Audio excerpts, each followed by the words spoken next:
байцгаана уу эрхэм мөндөд үзэгчтэй. Манай өнөөдрийн бизнес to бизнес нэвтрүүлгийн 2 дахь ээлжийн дугаар эхэлж байна. Өнөөдрийнхөө нэвтрүүлгээр бид бүхэн компани засаглалын талаар ярилцсан.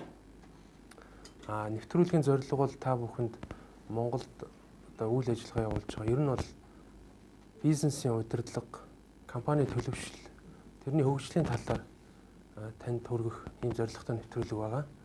За ингээд өнөөдөр манай нэвтрүүлгийн сэдвтэй холбоотой Монголын компани засаглалын хөгжлийн төвийн тэргүүн ноён Үнэн Батбай оролцож байна. За танд энэ өдрийн мэндийг хүргье. Та энэ компани засаглал гэдэг нэр томьёоноос нь авахгүйгээд үүсэл хөгжил тийм ээ. Энэ талаар үзэгчд нэг мэдээлэл өгөх үү. Эдгээр компани байгуулагдаад олон жил болсон тийм ээ. Хамгийн анхны бидний орчин үеийн шинж төрхөөр нь авч үзвэл захирлуудын зөвлөлттэй өөрөөр хэлбэл төлөөлөл удирдах зөвлөлттэй тэр компани бол 1600 700 оны үед л эхэлж исэн боловч компанийн хууль гэдэг эрх зүйн баримт бичгийн хувьд 1848 онд Англид их анхлж батлагдсан байна. За тэр компани засаглал бол ерөнхийдөө засаглалын асуудлаар ингэж анхаарал тавьж эхэлсэн үйл явц бол ерөөсөө л сүүлийн 20 жилийн хугацаанд болж байгаа юм аа. За тэгэхээр зэрэг энэ юутай холбоотой гэхээр зэрэг компаниудын хямрал, дампуурал түүнээс үүдээд энэ учир шалтгааныг олгосон үйл явцаар дамжиж энэ компани засаглалын асуудал чухал ач холбогдолтой болж ирсэн. Үүний улмаас бол олон улсын байгууллагууд ялангуяа компани хууль тогтоомж, эрх зүйн үндэс сайн хөгжсөн орнууд энэ компани засаглалын асуудалд илүү анхаарал тавиад тэр компани засаглалын шинэ стандартыг бий болгох, түүнээс уламжилж олон улсын хамтын ажиллагаа хөгжлийн байгууллага OECD гэж бид нэрлэдэг тэр байгууллагаас 1999 онд компани засаглалын анхны зарчмыг баталж гаргасан юм. Тэр нь болохоор зэрэг нийт олон улсад хэрэглэх боломжтой. Дээр нь нэлээд компани засаглалын барууны стандартад суурилсан тийм анхны стандартыг бий болгоод тэгээд тэр нь 2004 онд бас шинжилсэн ийм түүхтэй юм аа. Тэгэхээр зэрэг хэдийгээр компани байгуулагдсан, компани эрх зүйн хүрээнд хууль тогтоомжийн хувьд зохицуулагдаж ирсэн энэ түүх олон жилийн түүхтэй боловч компани засаглалын гэдэг асуудал бол ерөнхийдөө сүүлийн 20 жилд дэлхийн нийтэд хүчээ авсан юм ойлголттой. Манад хөгжлийнхаа төвшин нь хэр вэ? Процентлууд ярил тэ. За та хэллээ. Ер нь бол компаниг хүннээс салгаж үзэх аргагүй юм бол да. Компаниг хүмүүс байгуулж байна. Тэгээ компаниг хүн удирдах байна. Хүмүүсийг ажилуулж байна. Хүнд үйлчилж байна. Хүнээс юм авж байна. Тэгээ ер нь бол хүний дунд амьдарч байгаа хүнтэй байнга харилцаа холбогдож байдаг нийгмийн амьтан гэж үзэхээс өөр аргагүй. За тэгээд компани бид нэр манайд бол гэдэг юм эсвэл дэлхийд даяараар нь 2 төрлийн компани байх шиг байна. Тэ бүдүүлгээр ангилах юм бол нэгдүгээрт бол хувьцаа нийтэд арилжаалагдж яадаг нээлттэй компани бүртгэлтэй компани гэж бид нэр ярьдаг. Тэр болохоор зэрэг угаасаа олон нийтийн хараа хяналтын доор үйл ажиллагаа явуулж яадаг тэр компани байгаа. Хоёрдугаарт бол хаалттай буюу гол төлөв гэр бүлийн өмчлөлттэй тийм компаниуд байна. Тэр бүгдээр нь компани засаглал бол хэрэгтэй байгаа. За биднэрт жишээ нь юу компани засаглалыг хөгжүүлэхэд гэдэг юм уу, компани засаглалыг Монголд шинэ төвшөнд аваачихад юу хэрэгтэй вэ гэхээр ерөнхийдөө энийг аль болох ач холбогдлын илүү сурчилж таниулах үйл ажиллагаа дутагдж байна. Бид нар хийж байгаа боловч ер нь бол энэ хангалттай биш. Тэгээ энэ бол бас нэг сэтгэл зүй гэдэг юм уу эсвэл бүх зүйлийг урд нь явуулж ирсэн, бизнесийг явуулж ирсэн энэ сэтгэл зүй өөрчлөх тухай асуудал юм шиг байна. За хамгийн биднэрт хамгийн ойрхон байж байгаа одоо жишээ гэх юм бол бид нар ч одоо зах зээлд ороод ингэж 20 жил болж шүү дээ. 20 жил тэгээд тэр үед ингээд ТV-гээр хараад хахад тэдний анх явуулж ирж исэн бизнесийг яаж эхэлж бизнес эхэлж исэн бэ гэдэг ингээд авч үзэх юм бол ерөөхдөө л нэг те 8-ын дээр үндэслэсэн ч гэдэг юм уу, эсвэл анхны хөрөнгө оруулалт нь мэдээж хэрэг нөө зах зээлийн нөө арбитражаас үүссэн ийм л хоримтлал байгаа юм л да. За тэр үед анх эхэлж исэн хүмүүс нь зарим нь одоо ингээд юу нүргэж цэцгэлээл томрол те, зарим нь одоо тэр үедээ зогссон ч юм уу те, ийм байдалтай байж. Тэгэхээр зэрэг ер нь компани засаглал гэдэг хэзээ ач холбогдолтой болдгоо гэхээр зэрэг ерөнхийдөө эсвэл цар хүрээнд томорчдаг. Эсвэл биштэй нөгөөх нэг өөрөө бизнесээ өвлүүлэх тухай асуудал, дараагийн үед өвлүүлэх тухай асуудал тулгараад ирэх үед компани засал хэрэгтэй болж байгаа. Өөрөөр хэлбэл компани өмчлөл хяналт хоёр салаад ирэх үед л компани засал хэрэгтэй болж байгаа маа. Хоёр үзээ би өөрөө компани одоо өмчилж байгаа. Тэгээд өөрөө удирдах байгаа нөхцөлд бол тэр нь өөрөө өөртөө зөрчилдөх тухай асуудал байхгүй учраас энэ дээр онцгой асуудал үүсэхгүй. Гэтэл мэдээж хэрэг компани томроод ирэх үед нөгөө эзэн маань бүгдийг удирдах чадхаа одоо чадахгүй тий боломжгүй зүйл тий.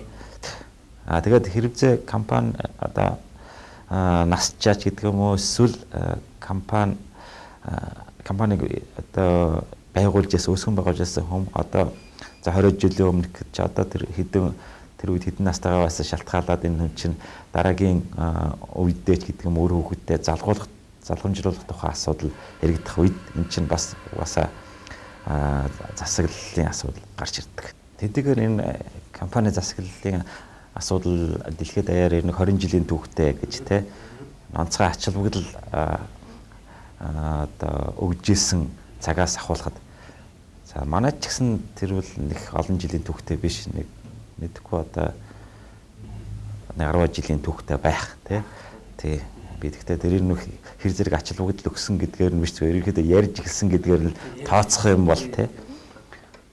За тэгтээ монголчуудын нэг авьяас байдаг. Юмыг маш их амархан сурна, хурдан сурна.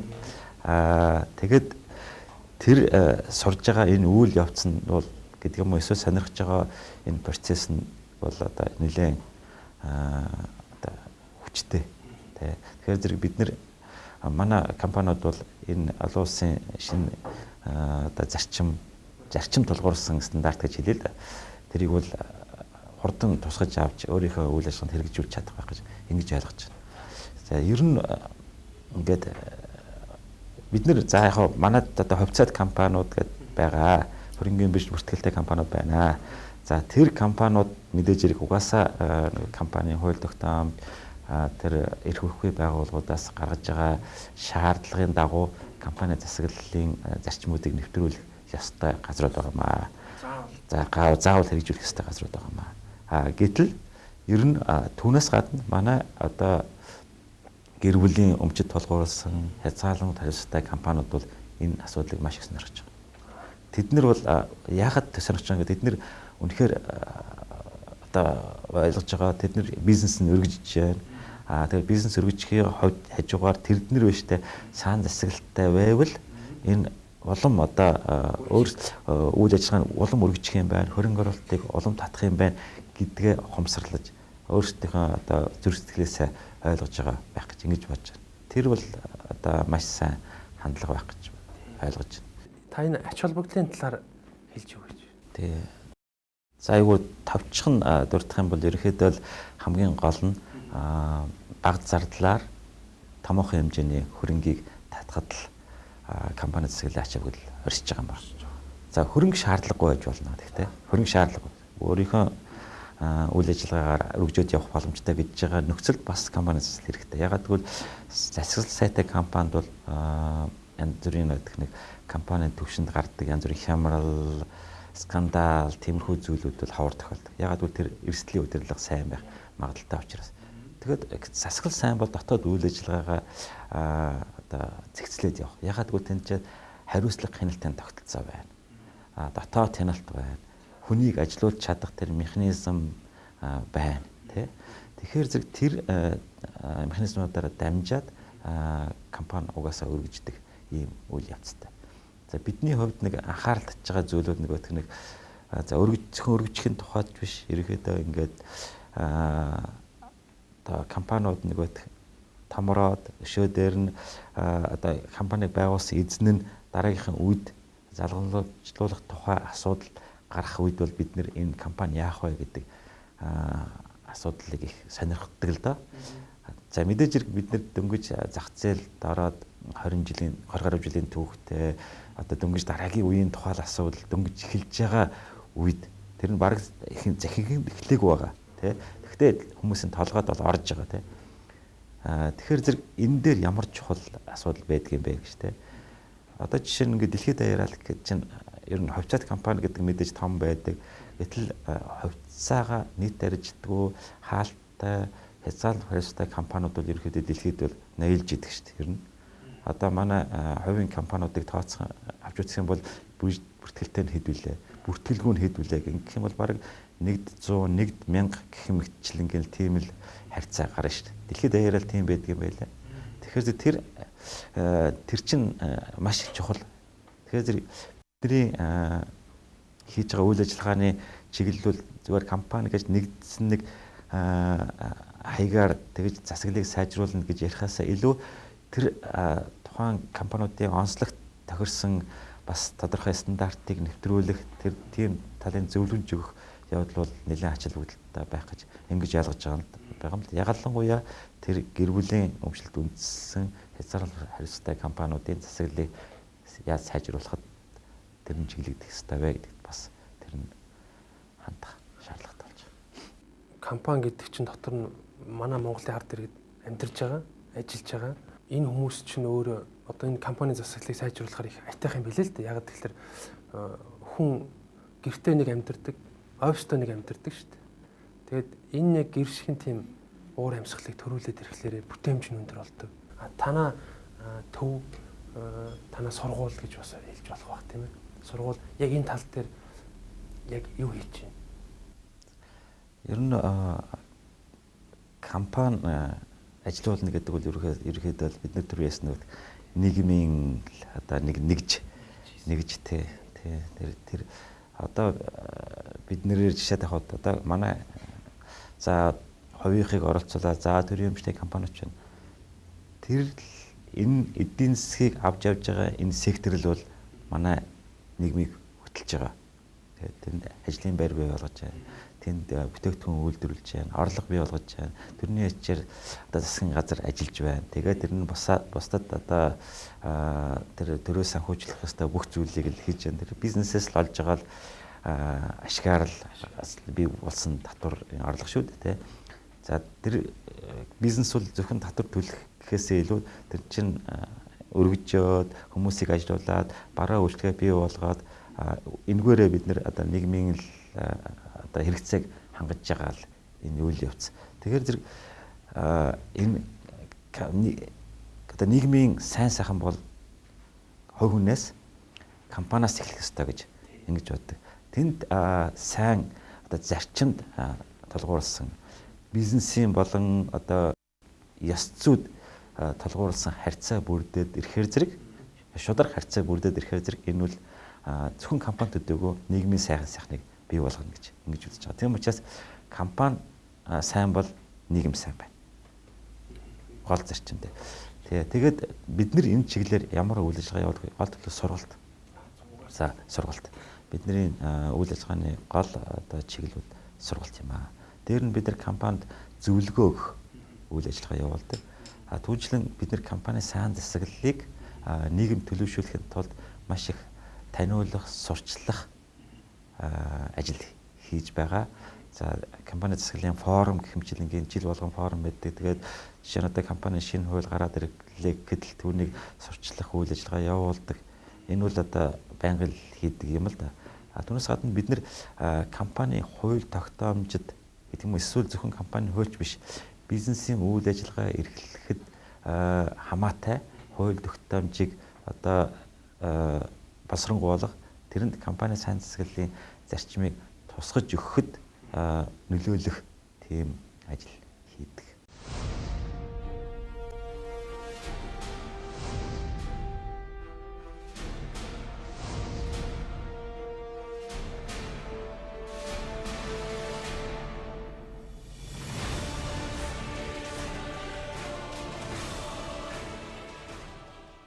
Та бол сургалт хийнэ гэдэг бол хандлагыг нь өөрчилж өгч байна л тийм ээ. Одоо тэрэнд хандах хандлагыг өөрчилж өгч байна. Өөрөөр сайн засаглалын талаар ярьж өгч байна гэж ойлгож байна. Яг тэр яг нэг санаад ирж байгааг дааш илэрхийлэхэд ер нь энэ манай компаниуд ингээд өргөжөөд томороод ингээд явж байгаа. Тэр одоо ингээл гадны хүмүүсээс харахад биш те. Энэ яас их юм хийж яана, яас их мөнгө олж яана гэдэг юм. Эсвэл яах гэдэг нь мэддэхгүй л их л томроод байгаа юм шиг харагддаг байж магадгүй. Тэгэхдээ энэ одоо байж байгаа хүмүүс чинь биш. Ерөнхийдөө тэр баялгаа аваад явахгүй. Энэ бол ерөөс яг нэгэндээ үлдэнэ. Тэ? Тэр мэдээж хэрэг ер нь ингээд түүхэн хувьд аваад үсэх юм бол ер нь ингээд тэр өр хүүхдэд заламжруулаад авах гэдэг юм биш. Гэр бүлийнхэн гişүүд өгөх гээд байгаа ч юм биш. Ер нь ингээд түүхийн одоо судалгаанаас аваад үзэх юм бол ер нь хүмүүсийн одоо анхны хоримтлуулж ясан баялаг гэдэг юм уу компани баялаг үлээ штэ 3 дахь үе дээр гэхэд чинь баг 93% нь очтгүй юм байна.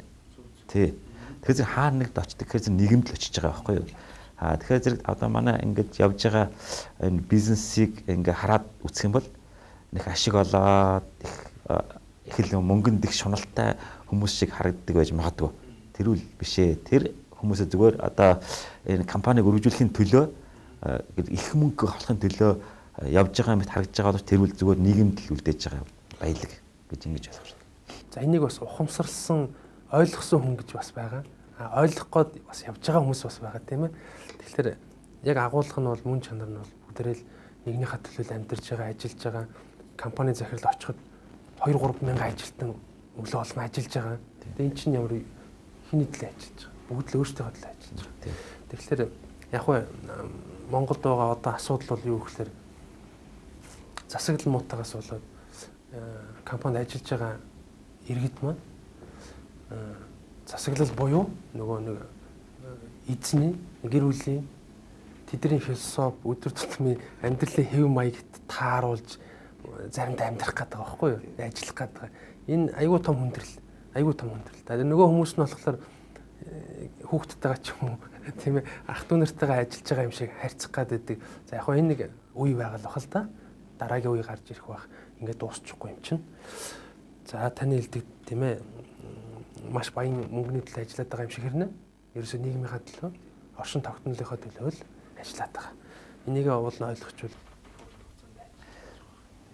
тэгээд ер нь компаниуд ингээд ажиллаж байгаа энэ үйл явцыг хараад хахад мэдээж хэрэг одоо анхны үедээ бол одоо гэр бүлийн л компани шүү дээ. Тэгээд ер нь энэ юунд толгуурсан бизнес вэ гэхээр зэрэг мэдээж хэрэг гэр бүлийн харьцаанд толгуурсан бизнес.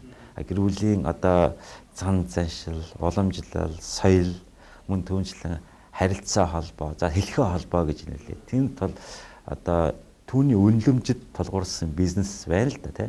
За тэгэж явсараагаас сүүлдээ энэ юу руу шилжих ёстойг бол ерөнхийдөө илүү зарчимд, илүү нээлттэй байдал, илүү нөгөөт авьяас чадвартай гаднын тий хүмүүсийг бизнестэй зүтгүүлэх гэсэн тийм хандлага тэр нь толгуурж өсч хөгжих ёстой л. Тэгээд нээлттэй гэдэг зарчим бол одоо хамгийн чухал байхаа чухал арга тий. Тэгэхгүй юм болов? Тий. Тэгэхгүй бол тэгэл ингээл явсараа гал түрүүний ярьжсэн шүү дээ. 3 дахь үе дээр 90% нь байхгүй болдог гэдэг. Одоо бас Азийн нэг судалгаа байдаг юм байл да. За Хонконг, Тайвань, Сингапур гэсэн энэ одоо Тайланд гэсэн Азийн баруудад хийсэн судалгаа юм байна. Тэрэнд нөгөө гол төлөвнөө гэр бүлийн өмчлөлтөөр үзсэн бизнес маш сайн хөгждөг. Тэгээд сүүлдээ тэр ингээд нөгөө дараагийн үедээ залгамжлуулах явцад нь одоо өмнөх 3 жилд нь за тэр дараагийн залгамжлал хэрэгжсэн тэр дараагийн 3 жилд нь ингээд аваад судалгааны савд үзэхэд бол тухайн компаниудын үндэс нь бол 60%-аар ундаг юм байна. За тэр нь юу гэвэл тэр процесс нь их зовлонтой. Дараагийн үедээ шилжүүлэх гэдэг маань их бөөн зовлон. Зөвхөн гүйц захирлыг шилжүүлж байгаа гэж сольж байгаа үйл явц биш юм байна. Ерөнхийдөө бүр нөгөө өмчлийн сольж байгаа тэгээ гүйцэхрийг сольж байгаа. Тэгээд ягаад гэвэл нөгөөх нь бидний гэр бүлийн бизнесийн гол одоо зарчим чинь нөгөөх нэр хүндэд толгуурласан өөрсдийнхөө одоо харилцаа холбоонд толгуурласан гэр бүлийн соёлд толгуурсан юм харьцаа өгсөс түүнийг бол одоо дараагийн үедээ заламжуулах хэцүү. Дээр нь тэр харьцааг зах зээл дээр зарж болохгүй тийм ээ. Тэгэхээр зэрэг тэр байлаасаа waaj үндсэн ундаг гэсэн ийм үйл явц байдаг юм байна. Тийм учраас бид нэр тэрийг бас бодож явах хэрэгтэй. Одоо бол манай нийгэмд байгаа компаниудын ч одоо бараг 90% нь яг л энэ гэр бүлийн ХХК-нууд л байгаа шүү дээ. Хувьцаат компаниуд их олон төрх яваанда. Хурдцтайгаар. За ер нь яаж төрлөө гэсэн төрөний харьцаа бол хадгалагдаж байх гэж бодож байна. За мэдээж хэрэг дэлхийд дээр байж байгаа хамгийн том компаниуд бол хувьцаат компани байж байгаа. Уулна. За манай дээр бол арай эсэргээр. Тийм учраас манад илүү боломж байгаа гэсэн үг шүү дээ. Нээлттэй болоход. За тэгээд бас гэр бүлийн том компаниуд байна. Ерөөсөө яваад байна. Тэр бол ерөөсөө хандлага нь ажиглагддаг юм байна. За тэгэхээр зэрэг ер нь хувьцаат компаниуд бол томрох илүү магадлалтай. Ягаад гэвэл эцсийстэй нээлттэй байж л хөрөнгө оруулагчдын одоо итгэлийг алж авч чадна. Тэгээд тэр засаглалын сан засаглалын стандартуудыг хэрэгжүүлж ижил одоо хөрөнгө оруулагчдын итгэлийг олж авна. Тийм учраас одоо ямар ч байсан энэ хүн миний мөнгийг авсан чинь би энэ компанид хөрөнгө оруулалт хийвэл энэ хүн миний итгэлийг алдахгүйгээр ажиллаж чадах юм байна. Өшөө дээр нь энэ хүний бизнесийн шударга бөгөөд илүү нээлттэй ил тод юм байна гэдгийг чинь л үндэслэж хүмүүс мөнгө гэж байгаа. Тийм шүү дээ. Тэгэхээр мөнгө олдох боломж нь илүү учраас өргөжих боломж нь илүү юм аа. Зөвхөн хөрөнгө оруулагчтай төдийгүй нийтэд ягаад нийтэд ил тод гэвэр зэрэг хэрвээ би одоо нэг мөнгө илүүдэл мөнгөтэй хүн бол за хадгаламжинд хийх үү эсвэл одоо хувьцаах уу гэж бодоод явж байгаа. Тэгэхээр зэрэг өнөөдөр би хадгаламж эзэмшиж байлаа гэхэд маргааш би хувьцаа эзэмшиж байж болж байгаа байхгүй юу. Тэгэхээр зэрэг тэр ил тод байж ажил тэр хүмүүсийн сонирхлыг татаж чадах хэрэгтэй. Гадаадын ийм олон хувьцаат компаниуд, авраг компаниуд орж ирнэ. Одоо орж ирсэн байна. Ер нь бол ирчээд нөгөө олон зуун жил хэрэгжилчихсэн, төлөвшчихсэн бизнесийн арга барилаар бизнес хийгээд манай зах зээл дээр мэддэхгүйгээр амжилтанд хүрээд байна л да. Тэгэхээр монголчууд одоо энэний эсрэг ер нь бол ажиллаж л байгаа л да. Энэ аюултай үзэгдлөө хэрэгтэй үзэгдлөө. За тэн дээр ерөнхийдөө за олон юмнууд байгаа бах тий. За тэр бизнес хийдэг арга барил гэх тий. Тэн дээр маш олон стандартууд, тэргуун туршлагууд байгаа. Дээр нь засаглалын стандартууд байгаа. Гэхдээ тэрнийхээ дагуу ажиллаад ирэхээр зэрэг угаасаа амжилт олж байгаа л үйл явц байхгүй юу? Тэгэхээр манайх одоо хуучин явж ирсэн шалтгаан бол ерөнхийдөө л нэг танил тал ч гэдэг юм эсвэл одоо аль болохоор л нэг за муугаар хэлэхэд те аливаа нэг зохицуултыг тойрж явах гал те тэр нь одоо нэг амжилтанд хүрж байгаа юм шиг ийм одоо мэдрэмжүүлээс зарим нэг компаниудад одоо төрсөн ч юм уу тийм хандлага байсан байж болно. Ялангуяа одоо зах зээл дөнгөж эхлээд явж явах үед нэр жаахан нэг зэрлэгдүү маягийн за тиймэрхүү тогтолцоо байх үед тийм ээ. Тэгээ явцдаа бол ерөнхийдөө юуны өмнө хууль тогтоомжийг дагаж явах нь их чухал юм байна. Гэ тэ. Дээр нь тэд нар чинь хууль тогтоомжийг бүр 100% хэрэгжүүлэхээс гадна дээр нь компани сайн засаглалын стандартыг өөр дээрээ бий болгочаад өөрсөндөө тэрийг мөрдөд явж байгаа байхгүй юу? Тэр мөрдөд явж байгаа нь бол юу гэдгийг заавал албагүй л дээ. Тэгэхдээ албагүйгийн хажуугаар тэрийг хэрвээ мөрдөд эхлэх юм бол тэр бизнес нь нийт хүмүүст хүндлэгддэг болж байгаа. Тэ. Тэгэхээр зэрэг гадаадын компаниуд ингээд үйл ажиллагаа явуулж байгаа энэ зарчим за бид нар бүгдээрээ гадаадын компани сайн муу гэж байгаа юм биш. Ерөнхийдөө тэр олон улсын төвшөнд нөгөөх нэг сайн засаглалын стандартыг төлөвшүүлчихсэн ер нь угаасаа хэрэгжүүлдэг энэ компаниуд нь болохоор зүгээр байж байгаа үйл явц нь хүмүүст яаж харагддаг вэхээр ерөнхийдөө энэ нь бол зөв компани юм байна гэсэн ийм сэтгэгдлийг төрүүлээд ирэхээр зэрэг бидний хувьд бол ер нь бол тэр стандартыг л мэдээж хэрэг бидний хувьд бол ягаад гэвэл өрсөлдөх чадрын хувьд илүү болчиход байгаа шүү дээ. Тэгээ тийм учраас бид нар тэрнээс зэрэгцэх давж гарах хэрэгтэй. Тий. Тэгжээж л бид нэр илүү хөгжинэ. Гадаадын хөрөнгө оруулалттай за ер нь цаагаараа бас гадаадын бирж дээр бүртгэлтэй компаниуд орж ирж байгаа шүү дээ.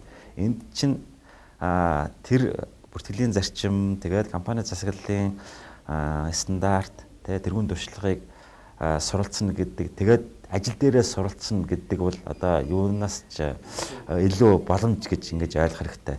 Тэгээд тэнд ажиллаж исэн улсууд бол тэр буцаад Монголын компанид ажиллана шүү дээ. Тэгвэл энэ стандартуудыг бол хэрэгжүүлнэ. Өөрөө биеэрээ мэдэрсэн учраас. Тэгэхээр энэ боломжийг бол одоо нэлээд алтан боломж гэж ингэж ойлгуул таар. Нэгдүгээрт за хоёрдугаарт бол ер нь ингээд манай компанид бүртгэлтэй болох үйл явц. Тэр одоо компаниуд бүртгэлтэй болж байгаа, хөрөнгөний бирж бүртгэлтэй болж байгаа. За дотоодод, гадаадад бол бүр сайн тий. Энэ үйл явц нь бол илүү их зардал, яшиг төвөг гэдгийг учруулж байгаа гэж ойлгохоос илүү энэ бол харин Монголын компаниудын засаглалыг сайжруулахад одоо үнэхээр хэрэгтэй шинэ соёлыг бий болгож байгаа гэж ингэж ойлгох нь зохистой. Өөрөөр хэлбэл энэ тэр шаардлагуудыг хэрэгжүүлж байгаа үйл явцынхаа хүрээнд энэ чинь засаглалын стандартуудыг амьдрал дээр хэрэгжүүлж байгаа. Тэгээ энэ за тэгэл ерөнхийдөө бас Монголын компаниуд ч гэсэн бас төрөвчөөсөө хавлаад ямархуу одоо топ менежерийн хувьд ямарсхуу сэтгэл төвж яах гэхээр ерөнхийдөө энэ засаглалыг сайжруулах гэдэг маань ерөнхийдөө хөрөнгөний биржид бүртгэлтэй болвол болох юм байна. Одоо би тэ өөрийнхөө компаниудыг гадаад дотоодын бирж дээр одоо гаргаж ивэл эн чинь шинэ стандартууд тавиад би өөрөө хянах гэж зовсонд орвол тий энэ олон нийтийн хяналтанд оруулах юм бол харин тэргүүрээ дамжуулаад би өөрөө хяналт тавьж байгаа ийм арга юм байна гэж ингэж ойлгох төвшөнд хүрсэн байна. Нэвтрүүлгийн зорилго угаасаа компани засаглалыг хөгжүүлэх, төлөвшүүлэх, тэрний үр шимийг хамтдаа хүртэх ийм зорилготой нэвтрүүлэг байгаа. Яг тэгэхээр энийг хин ч ярихгүй байгаа байхгүй юу? Тэгэхээр ингээд эхлүүлж байгаа юм. Тэгээд таныг энийг дэмжинэ гэж найдаж байгаа. Тэгээд танд ингээд нэвтрүүлгийн цаг дуусахаас өмнө хүмүүст хэлэх, урайлах ч юм уу тийм ээ. Ийм үг байна.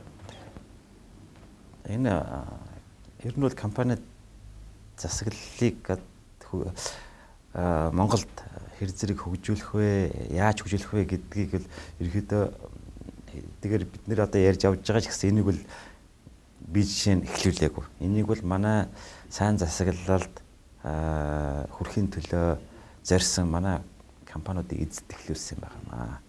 За тэгэхээр зэрэг тэрнийхээ төлөө ажиллана.